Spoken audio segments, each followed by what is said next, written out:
வணக்கம். இன்றைக்கி சித்ரா பௌர்ணமி.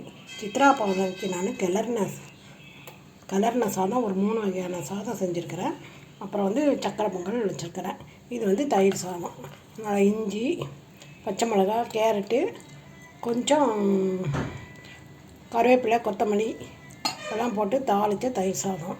இது லெமன் சாதம். எப்பவும் போல் லெமன் சாதம் தாளிச்சிருக்கேன். ஆனால் இதில் கொத்தமல்லி, பச்சை மிளகா, கொஞ்சம் தேங்காய், கொஞ்சம் ஜீரகம் எல்லாம் கருவேப்பிலை எல்லாம் கொடுத்து பல்ஸ் கொடுத்து அதை இந்த லெமன் சாதத்தை லெமன் பிழிஞ்சு விடுவோம் இல்லையா, அப்போ இதோட சேர்த்து நல்லா வதக்கி இதோட சேர்த்துக்கிறேன்.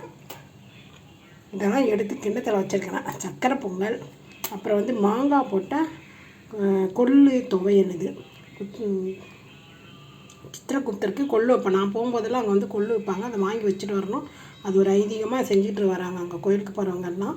அதனால் நான் எப்போ சித்ரா பௌர்ணமிக்கு சாமி கும்பிட்டாலும் நான் கண்டிப்பாக கொள்ளு சாதம், கொள்ளு துவையல் செய்வேன் நான். அதுக்கப்புறம் கொள்ளு சாதம் எப்போ போல் நம்ம வெரைட்டி ரைஸ் செய்வோம் இல்லையா, அதில் கடலைப்பருப்பு இதெல்லாம் போட்டு வறுத்துட்டு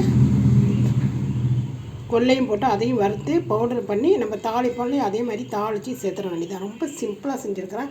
ஆனால் நம்ம சாதாரணமாக ஒரு லஞ்சு பாக்ஸுக்கு இந்த கொள்ளு சாதத்தை நம்ம செஞ்சு கொடுக்கலாம். வாரத்தில் ஒரு நாள். உடம்புக்கு நல்லது கொள்ளு சாதம். கொலஸ்ட்ராலை கண்ட்ரோல் பண்ணோம்.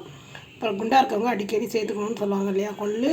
அது நம்ம இந்த மாதிரி வெரைட்டி ரைஸ், இந்த துவையல், இந்த மாதிரிலாம் நம்ம செஞ்சு சாப்பிடலாம். ஆனால் நம்ம என்னென்னா சித்ரா பௌர்ணமின்னா அன்றைக்கி தான் செய்வேன் நான்.